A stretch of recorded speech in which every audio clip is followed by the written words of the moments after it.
का दोस्तों स्वागत है हमारे चैनल पर। रिलीज देता आ गया है प्रमोद फिल्म की बहुत ही ब्लॉकबस्टर वीडियो सॉन्ग के।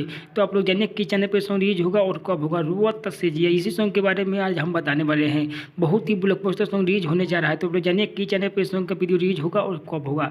चलिए दोस्तों वीडियो को स्टार्ट करते हैं। वीडियो को स्टार्ट करने से पहले आप लोग हमारे चैनल पर नए हो तो चैनल को सब्सक्राइब करो और बेल आइकन दबाना ना भूलें। बहुत ही ब्लॉकबस्टर सॉन्ग रिलीज होने जा रहा है, रुआत से जिया एल्बम का नाम है दोस्तों। इस सॉन्ग को लिखे थे कृष्णा बेदर्ती, राइटर कृष्णा बेदर्ती इस सॉन्ग को लिखे थे। म्यूजिक से पुनीत बिहारी, बहुत ही ब्लॉकबस्टर सॉन्ग है, यानी संगीत से सजाए थे पुनीत बिहारी, तो प्रमोद प्रेमी गाए थे। बहुत ही ब्लॉकबस्टर सॉन्ग है। तो आप लोग जानिए कि चैनल पर सॉन्ग रिलीज होगा और कब होगा। तो आप लोग दोस्तों वीडियो को शुरू से अंत तक देखें, भगा भगा नहीं देखें तो कुछ भी दोस्तों समझ में नहीं आने वाला है।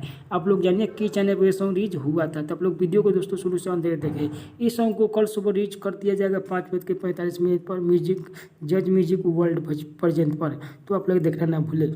बहुत ही ब्लॉकबस्टर सॉन्ग है, जज म्यूजिक वर्ल्ड प्रेजेंट पर रिलीज कर दिया जाएगा कल सुबह 5:45। तब लोग तैयार हो जाए। बहुत ही धमाल मचा देने आने वाला है सॉन्ग। बहुत ही blockbuster song, hit song release होने